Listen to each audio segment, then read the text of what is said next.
The world's largest truck factory is located in Wörth am Rhein. Here, a new truck rolls off the assembly line every 130 seconds, up to 470 trucks a day.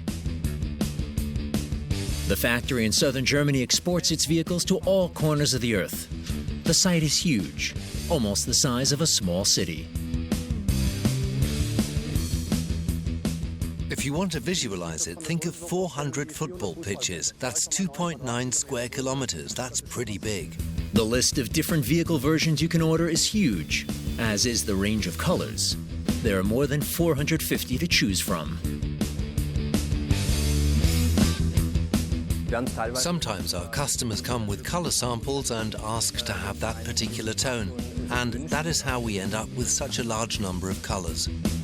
Since its introduction in 1996, the Actros has become the factory's most produced truck. It is the classic tractor for highway transportation. The engines come from the company's own factory in Mannheim. The engine is wonderful. They should all be like that. One truck every few minutes. The largest truck factory in the world.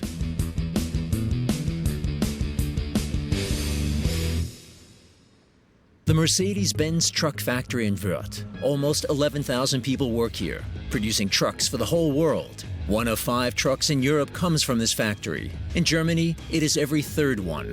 The first truck rolled off the production line in 1963. Powerful and robust. Fast. Economically reliable for every job.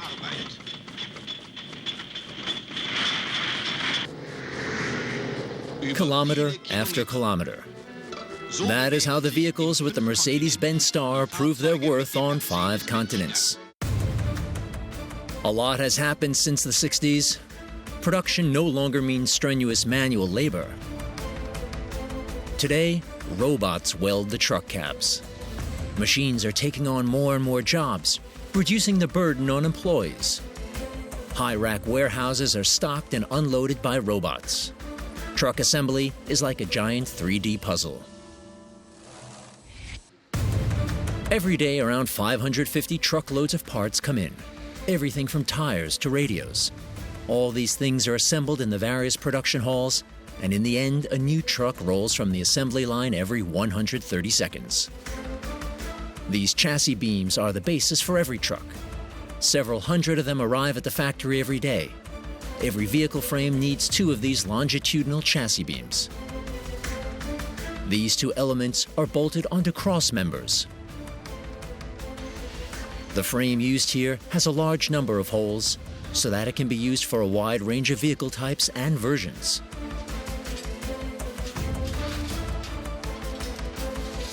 At the front, the structure finishes off with the so-called frame head. The frame has already been marked to show which bolt goes where. The markings for the bolts are done by laser. They are marked up here by the laser system. The laser markings tell the employee exactly which bolt with which diameter goes into which position. The frame construction, which is carried out at the station, uses around 300 to 400 bolts per frame. It is the basis for every truck that leaves this factory. The finished frames weigh several hundred kilograms and can only be moved with the help of automated transportation systems. This is where the journey through the huge hall starts. After about 6 hours of assembly, a finished truck leaves the factory. All cables are secured to the frame by means of cable ties. It is already clear which parts will be added. For example, what kind of accessories the truck will have, which brakes will be used, and which rear axle version.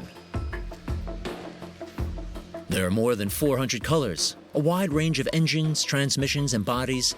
The gigantic number of possible combinations means that there are very few identical trucks built here each year.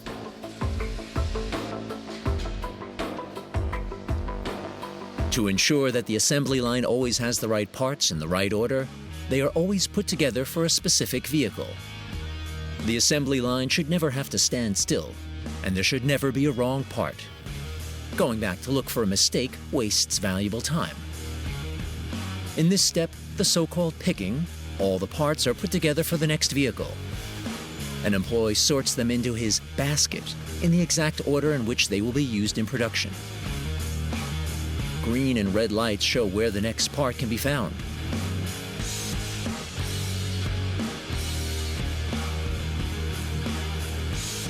Only when all the necessary small parts are in the basket does the system give a green light.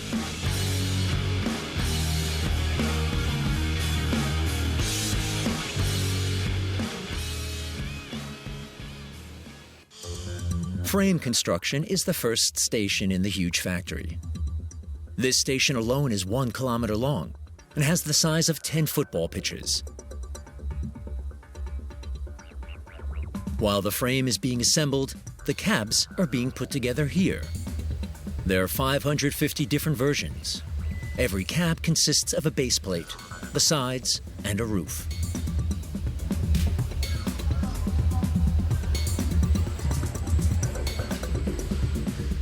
Computer-controlled robots put the parts together. The complete cab is now welded, fully automatically and with millimeter precision. Then the driverless transport system moves the cabs onto the next station, the verification, as if by magic.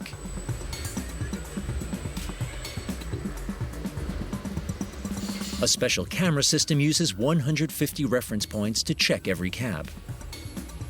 Only if everything is perfect is the shell allowed to leave the station.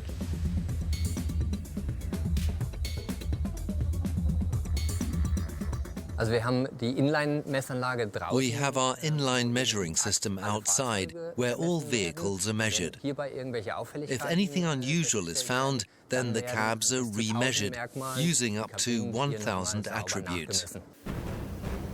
The factory has a special measuring station specifically for this. The measuring machines here work with lasers that provide an accuracy of 0.05 millimeters. They show if the size and space between the holes and threads and surfaces are correct, so that the employees can tell if the cab is assembled precisely as it should be or not.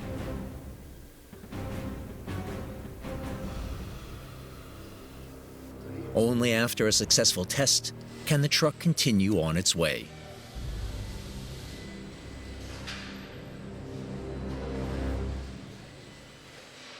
Next, the cabs come to the paint shop. There, each cabin gets a primer coating by passing through a dip tank.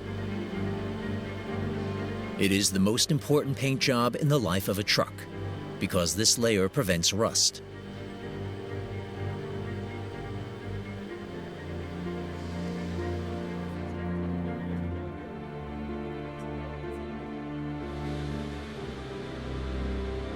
Doing a half-forward roll, the cab is submerged in the paint.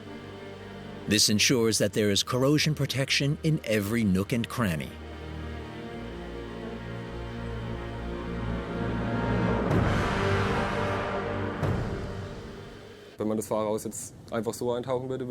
If we simply dipped the cab, there would be a pocket of air that could not escape quickly enough. By turning the cab, we have changed it so that the air can escape, can get out of the cab. The cab and the paint have different charges, so that they attract each other like magnets. The primer has an optimal adherence to the cab. This process is called cathodic immersion priming.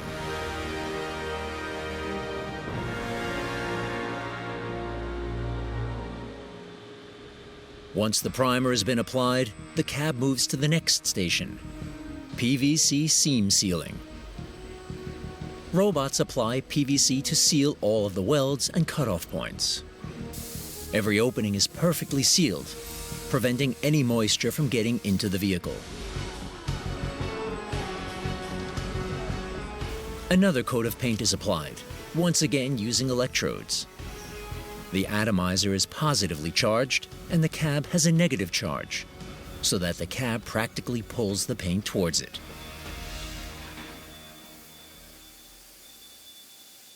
These are high-rotation atomizers driven by turbine. It has a certain rotational speed and sprays out the paint accordingly. On the outside, there is a high-voltage field that makes the system very efficient and reduces the amount of material we have to use.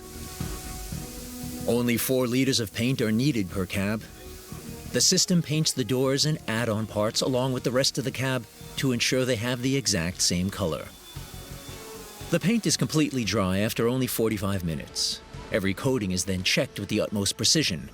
The color blue comes in 40 different shades. Employees have to make sure they have a good overview of what is going on to ensure that each customer gets their truck with the exact color they wanted. Sometimes it happens that our customers come with color samples and ask to have a particular tone, and that is how we end up with such a large number of colors. Back in the assembly hall, the frame construction is finished. At the moment, the frame is still upside down so that the axles can be lowered onto it. Several hundred screws and bolts hold this skeletal structure together, a structure which will later support the entire truck. These heavy frames can only be transported to the axle assembly with the help of a gantry.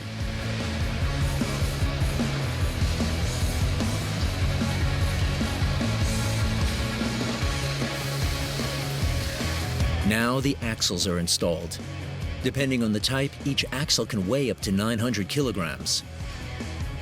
The axles will eventually be responsible for accelerating and stopping the truck. They are especially designed to deal with these daily strains.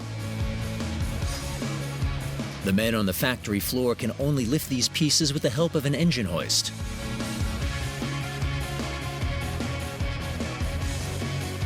Very carefully, they lower the axle down onto the upside-down frame.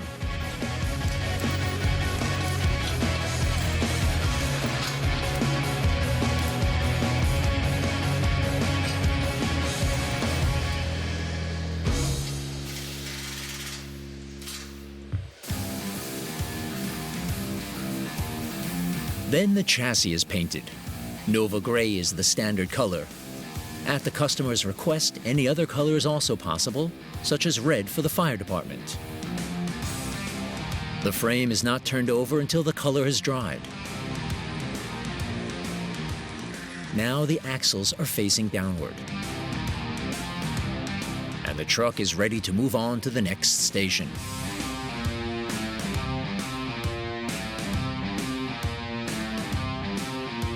Here, the diesel engines and the transmissions are already waiting. The men in the factory lovingly refer to this step as the engagement, because it is here where the frame meets the engine that 2 of a truck's 3 most important components come together. The frame is now the right way up. The men can now slowly lower the heavy engine and attach the 2.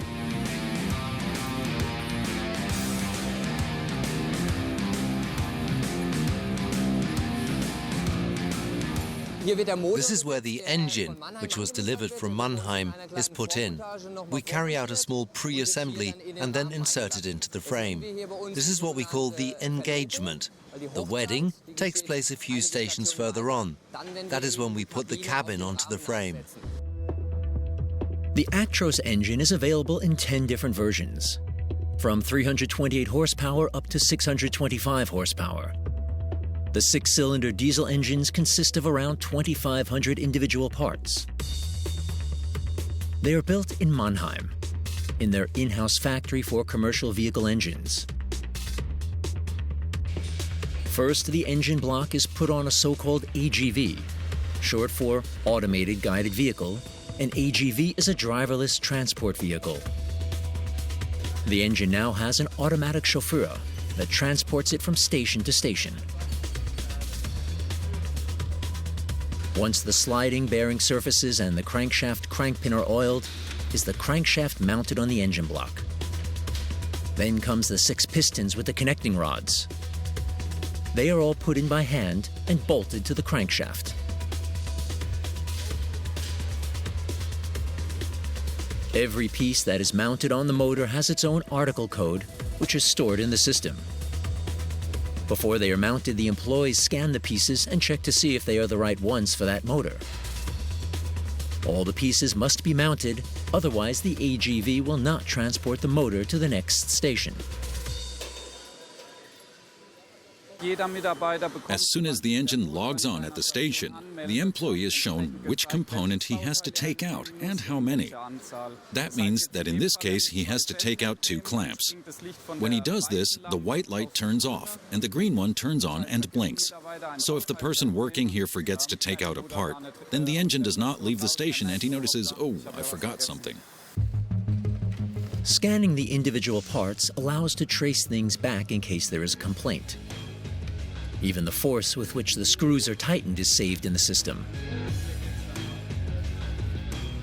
This is the code for the flywheel. The code is now assigned to the appropriate motor, the part is put in and checked by a scan.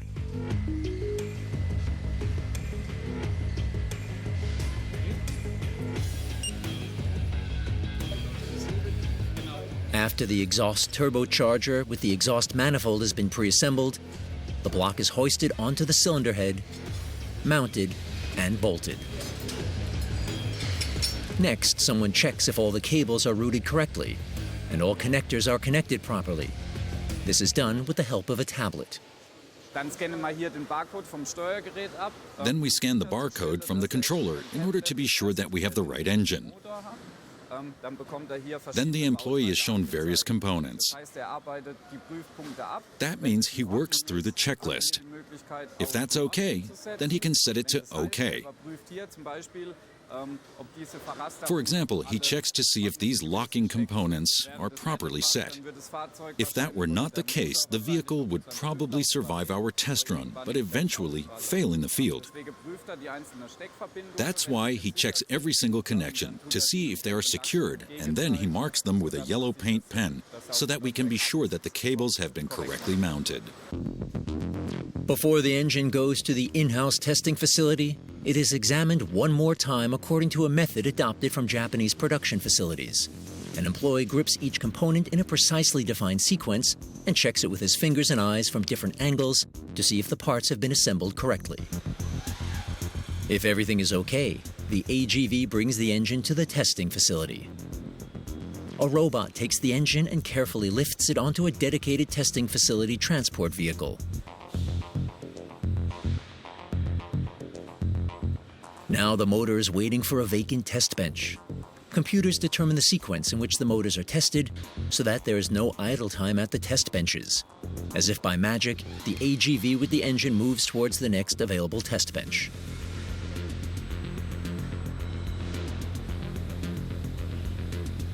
The AGVs have a conductor loop, meaning that they draw their energy inductively, directly from the ground. There are lots of markings on the ground that the AGVs use for orientation. They then count the number of wheel rotations in order to know exactly when they need to turn, to drive right into the test bench. Before one of these AGVs drives into a test bench, it has to lift up the engine. The test bench has a higher working height. For safety reasons, the vehicles use a very low center of gravity while driving. The test bench. Up to 4 engines are tested here per hour. To reduce weights, a turntable system is used. While one engine is being prepared outside, another one is being tested inside. When the one inside is finished, the next engine can be brought in and the test starts immediately without any waiting time. The 11 test benches carry out both hot tests and cold tests. We use both variants, and there are only 11 test benches because they are so effective. The engine is attached to the test bench and filled with water, oil, and diesel. Then each engine goes through an automated performance program. This is the first time the engine is actually started.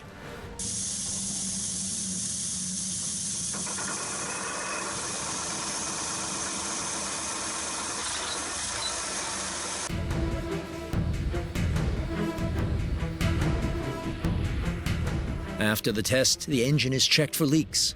An employee goes over every part one more time with a UV light. Ergebnis, grasgrün. The result, grass green. If we have a problem, we see that immediately. Then we have a red area somewhere. If it's a small problem, it can be taken care of right away. And then we run the engine again to see if everything is okay. This is how they all should be. Test passed. This engine can continue on its journey. Meanwhile, back on the rotating table, the next engine is being tested.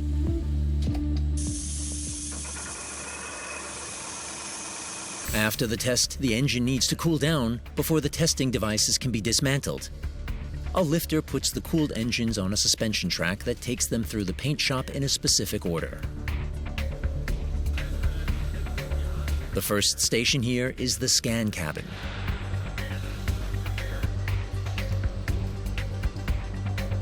Here, a complete scan is made of the engine and a 3D image is created, which is used for the paint job to follow. In this way, the paint robot knows exactly which version it has to paint, and whether a new part has been added or not. Parts that are not supposed to be painted are taped.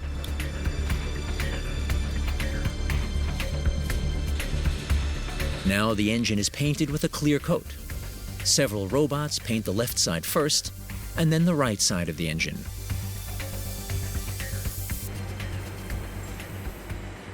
What we see here is that the engine appears to be white. That is simply because we are using a water-based paint and there is still water in the paint. That makes it look white. During the drying phase, it loses that white color and slowly becomes transparent, as we can see on finished engines. In the background is a water wall. The water wall takes the paint particles out of the air. That means that through suction, we get the air in the cabin to go through the water wall. Small particles get caught in the water, bind with it, and are later disposed of as waste. After less than 60 seconds, the engine is painted. Initially, before it dries, the new coat of paint looks milky white. It takes a few minutes for the paint to dry and become transparent.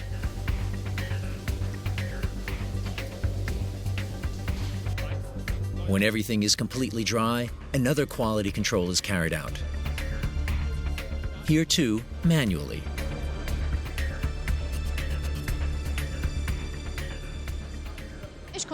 I do a quality check of the entire motor, including the paint job, to see if all the parts have been painted properly. If, for example, a screw thread has been painted, it has to be cleaned. Only then we ship the motor.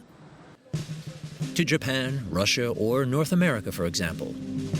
Most, however, go to the factory in Wörth, 70 kilometers away. Here we see the results of 2,500 parts that are now ready to go out into the world. In this particular case, it's a motor that is going to Wörth, to our own factory where we assemble trucks. You can tell because it is in a steel frame. That is just a carrier, and the frame comes back to us empty, so that we can send out the next engine. Scene change, Stuttgart. Another location with test benches. Before a vehicle goes into production, the motor, transmission, and axles are tested, not just for performance, reliability, and fuel economy, but also for the amount of noise they produce. Ever more stringent requirements demand that trucks have to be quieter. Even the gear wheels in the transmission are aligned so that they run as quietly as possible. This room is equipped with microphones and sound-absorbing walls. In principle, it's like being on the road where there's nothing in the way on the left and the right. For the sound waves, there are no walls here. They disappear in that part and are not reflected so that we can take field measurements as if the transmission were on a big field. And all we measure is the sound of the transmission and not the noise reflecting from the walls. So we just measure the source. Everything in this room is hidden in these sound-absorbing materials. Only the test transmission is open, surrounded by microphones.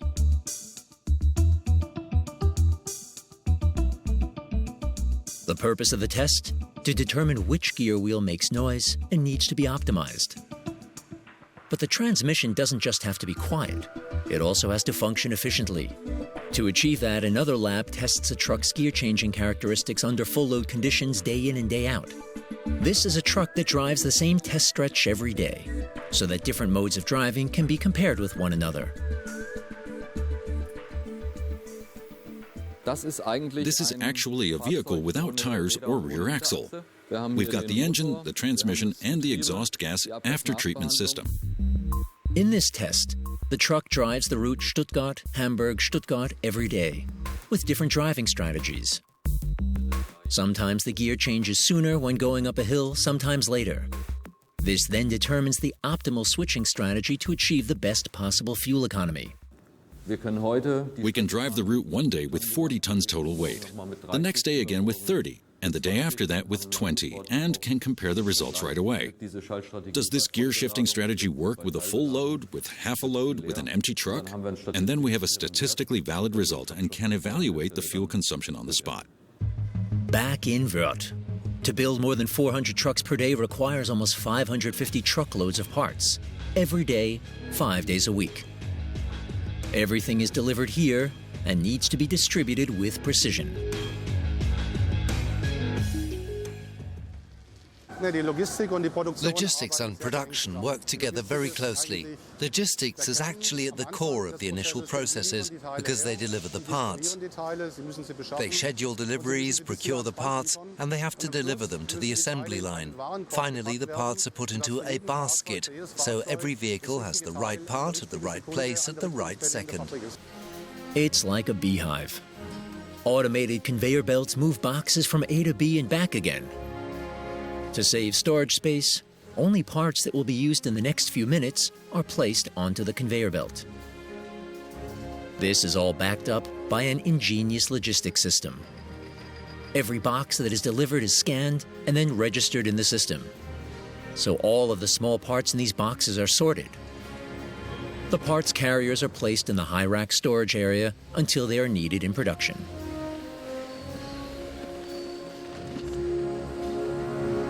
The warehouse is staffed by 12 huge robots, the so-called Automated Storage and Retrieval System, or ASRS for short. They put away all of the boxes that come in and take them out again too. ASRS is there to look after storing and retrieving small parts. These machines can move up to about 35,000 units per working day. No human could do that much.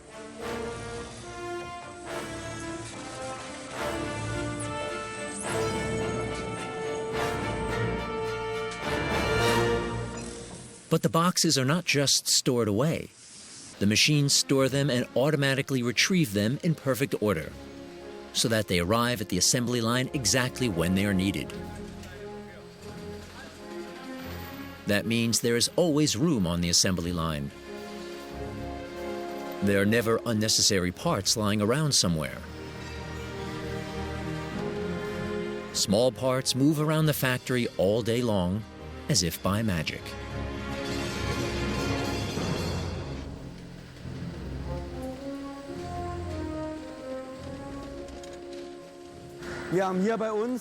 We have all sorts of things in stock here, from screws to radios and cable ties. Everything that fits into small containers is stored here, except for hazardous substances. Not a single screw is lost. The system always knows exactly where each box is at any given moment. Every carrier, in other words, every box, has a barcode. The scanner registers it, and the system then knows exactly where which carrier has to go. The system makes those decisions in fractions of a second. The boxes are sorted into these wagons. Like in a supermarket, they are called baskets. And they are sorted in such a way that the employees on the assembly line can take out the right part in the right order. Small parts are delivered right to the assembly line on the carriers. Larger parts are put into the baskets by hand. If someone grabs the wrong part here, then it will not be available later for assembly. That is why there is a control computer which shows which part is sorted into which compartment in which quantity. This system has one important advantage. Not only does it show me which parts I have to get, but also where I have to put them in the basket.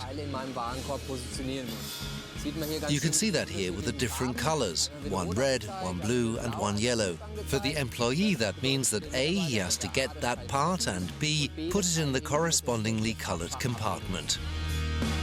In addition, each part has its own name. They are called things like Superman, compass, white chocolate, or crossbow. The names are there in case of an emergency. If the computer system suddenly crashes, the employees can work with a handwritten list. Words such as cupcake and crocodile are easier to remember than long parts numbers. This way, even a power outage will not stop production in this department.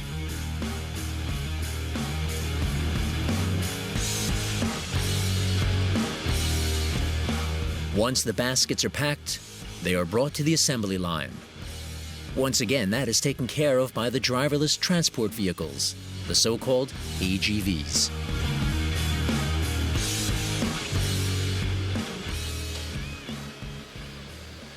Here we use the AGV to get the filled baskets from the starting point to the processing point, the assembly point.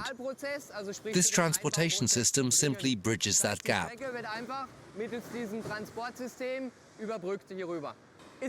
Think of it like a train. It drives along its track and has a scanner that recognizes me. That means it stops automatically. Nothing can go wrong. When I move away again, the system continues automatically. It takes a second and then it starts up again.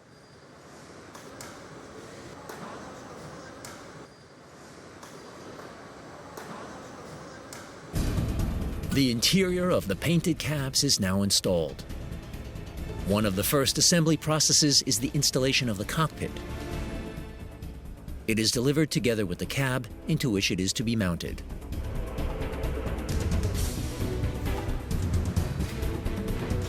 Whether it is right-hand drive or left-hand drive, the system always knows exactly which vehicle is next and always has the proper instrument panel ready to go.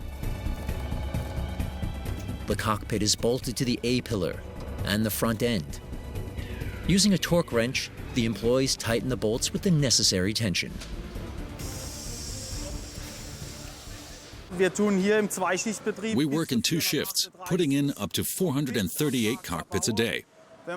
If you add up all the days that people have been working here, then that's several thousand. Next, a robot glues in the windscreen. The windscreens also arrive at the assembly line in the right order. The robot picks up the windscreen, takes it to the glue nozzle, where the glue is applied.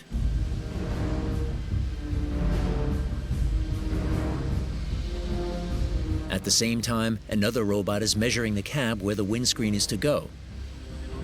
Then it is put in with millimeter precision.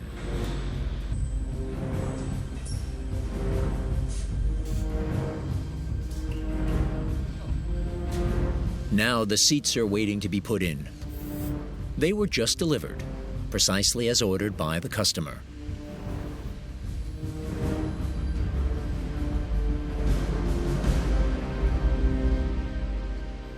We have every kind of seat. There is the driver's seat, a passenger seat, and the jump seat.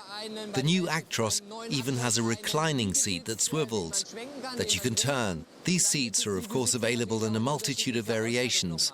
Variations include leather or partial leather upholstery with or without seat heating, and there is a comfort version, so here too there is incredible variance. Next are the cab's doors. After being painted, they went to a separate production site for preparation. To ensure that the parts are fastened with the right amount of torque, each bolt has its own cordless screwdriver, thus avoiding mistakes.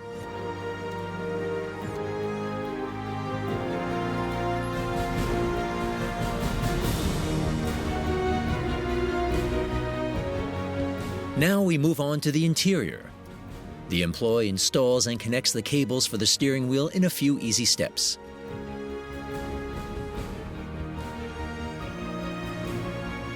He uses an electronic torque wrench that measures and saves the bolting parameters in the system. A record is kept on who tightened the steering wheel when and by how much.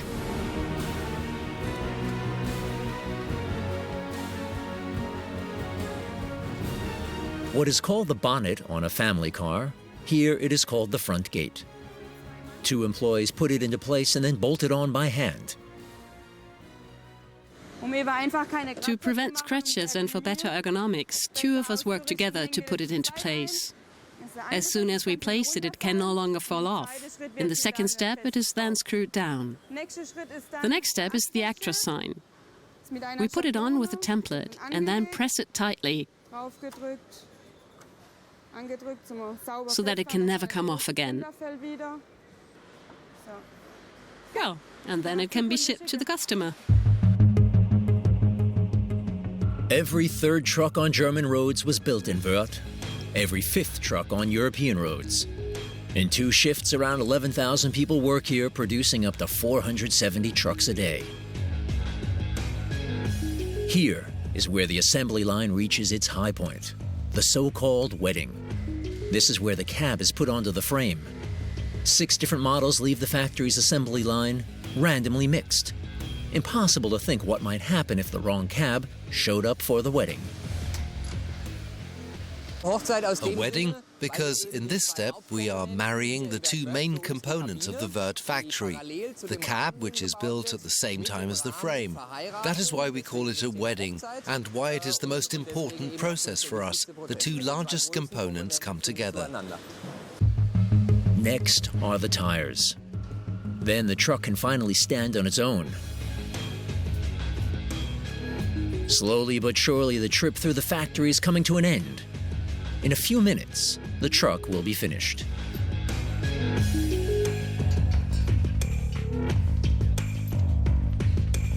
Now the employees are filling the vehicle with all the fluids it needs. In a few seconds, they will bring the truck to life.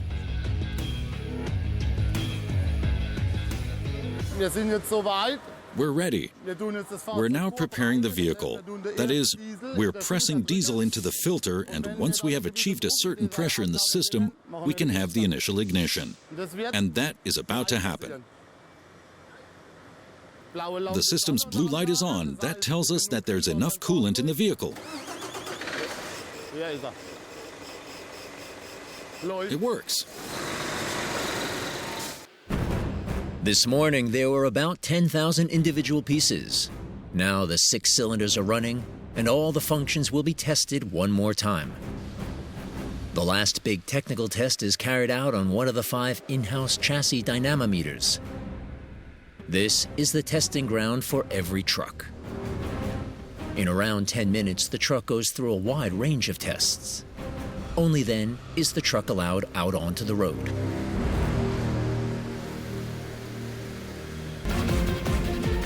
The final check takes place at the so-called paint transfer square. A new truck rolls through these 2 gates every 130 seconds, but only if it is perfect. Every scratch, no matter how small, is located and, if necessary, repaired.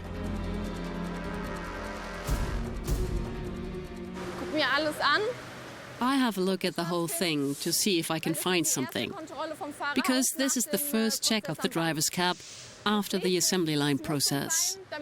The light has to be that bright so that I can see everything, because if it were dark or the angle of the light unfavorable, you couldn't see minor dents. That's why it's that bright here. If there is a scratch, the truck is sent back to be reworked. Depending on the part, it will either be replaced or, as in most cases, repainted. The most common problem are scratches on the cabin that were made during the assembly. Those parts go back to the paint shop and are repainted. Scratches and dents are entered into the checklist. Everyone who evaluates the truck later on can see where the scratch was and which part was affected. As far as I'm concerned, the truck is okay. I didn't find anything. And depending on how much details I have to enter on the record, it takes 2 to 3 minutes to check a vehicle. Roughly every 130 seconds, a truck leaves the paint transfer square, and so finally leaves the kilometer-long production hall. About 1/5 of the entire truck production in Wörth is loaded onto ships and sent abroad. There is a container terminal right beside the factory. In the past 50 years, more than 700,000 deconstructed trucks, so-called CKD parts, have been sent off by ship. CKD stands for completely knocked down, that is, completely taken apart. The trucks are packaged as a construction kit, either in boxes or, like the cabs, mounted on wooden frames. Special packaging was developed in the in-house carpenter shop. We use one part to test how we are going to build the packaging. If prototypes are worthy, then we go into mass production, and the supplier who is going to carry out the mass production gets the prototype from us. With every facelift and every change in the vehicle, the packaging also has to be changed. The goal is always to put as many parts as possible into the least amount of space while ensuring maximum protection. Packaging like that is called colo. Our colleagues carried out a study for a client in South Africa on tanks. They checked to see if the tanks could be transported safely and damage-free, and if everything fit. A kind of final inspection before we send out the colo. For smaller parts, there is the so-called shake test, to simulate travel at sea. After all, the boxes being exported travel for weeks on end. Here, the testers can find out if the packaged parts arrive undamaged at the customer's doorstep. Just like in a model kit, the boxes have every part you need to build a truck. To ensure that the customers know how to put the pieces together, the factory offers to come to the customer and assemble the first truck together. When they do that, they also write assembly instructions specifically for the customer's trucks. The first time they put it together, they do it with the help of our employees. They get their first touch and feel of the truck and take this knowledge with them when the trucks come out of the boxes in their factory. Then it's just an ongoing process. Every screw is only in the assembly set once. If it is used in the wrong spot, it will be missing somewhere else. With the help of very detailed assembly instructions and an intense exchange with the partners, such mistakes are avoided.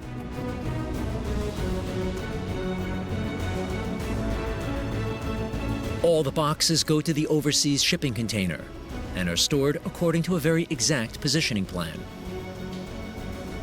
Every box has its predetermined place in the container to avoid imbalances later on. This one is going to Russia to a customer in Tatarstan, in Chelny. For shipping, it is now going up the Rhine to Rotterdam. From there, it will go by sea to St. Petersburg, and then we'll take it by truck to the assembly factory in Chelny. Before it goes, employees secure the valuable cargo so that nothing is damaged along the way. Finally, the container is given a customs seal. Now the container can start its trip to Russia. First, a container stacker puts it onto a truck. While this is happening, the container is also being weighed by the stacker. This is essential for the balancing of the ship. An empty container weighs around 4 tons. Depending on how it is packed, it will weigh between 12 and 22 tons.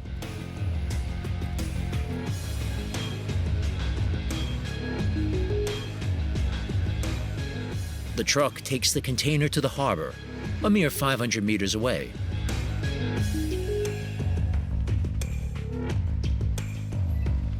There, one of 2 container cranes puts it on the ship.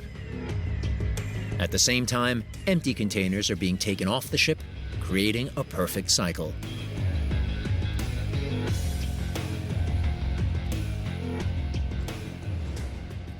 The truck comes from over there, from us, from our factory, to the Rhine River harbour. It unloads the full container, picks up an empty one, and brings us the empty container. So actually it's a closed loop of only a few minutes. Some trucks are picked up personally in the customer center. A lot of times, businessmen and drivers want to pick up their vehicle after a tour of the factory. On average, there are 120 deliveries that are handled here per day. When things are busy, that can rise to up to 200 per day. The employees in the customer center are at the customer's disposal to explain everything about the truck and to answer questions. After all, you don't buy a truck every day. This morning it was 100,000 individual pieces. Now the Actros is ready for the road and is starting its life as a truck. The first drawings and studies on this model were carried out more than a decade ago. Now this truck is at home on roads all around the globe.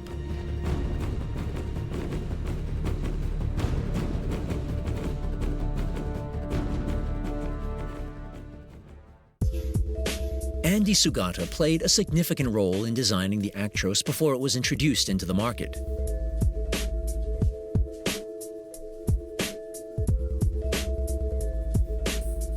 His drawings show how futuristic the vehicle was supposed to look back then. Some elements of that were actually integrated into the final product. That was at the very beginning, so to speak. We simply developed completely crazy forms, purely from an exterior perspective. What remains is the distinctive front of the vehicle. The vehicle had to appeal to a very targeted audience with a strong sense of taste. The design has to be so precise that you immediately feel it's reliable. It has to look as if it's been formed out of one solid block. As head of design, Kai ZIEBER is the man responsible for the appearance of the vehicle today, something which is in principle a large tool. But buyers do not reach their decisions just on the basis of quality, running costs, and performance. The truck has to grab them right from the start. Everything that the truck can do, it has to show that it can do. The design has to be very honest. It's really true. Form and function interact. There is no superimposed styling. It is the largest truck factory in the world. Almost 11,000 people work in an area covering 2.9 square kilometers. Since 1963, the factory in Wörth has been producing up to 470 trucks per day. Every third truck on German roads was built here. Every 130 seconds, a new truck leaves the assembly line. The engines for the trucks are produced in the company's own engine factory in Mannheim. Self-driving robots transport heavy parts from one station to the next and ensure that within the space of a few hours, a diesel engine is created from 2,500 individual pieces.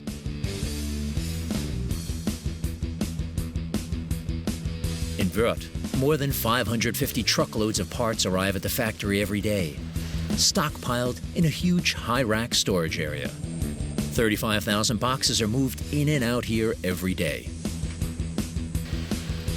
On the assembly line, man and machine work hand in hand to assemble the trucks. And in less than one day, a truck is assembled and can leave the factory. 1/5 of these are taken apart and shipped as a construction kit overseas. They leave from the container harbor located 500 meters from the factory. 5 days a week, 2 shifts per day. And tomorrow it's back to the beginning when the next morning shift starts in the largest truck factory in the world.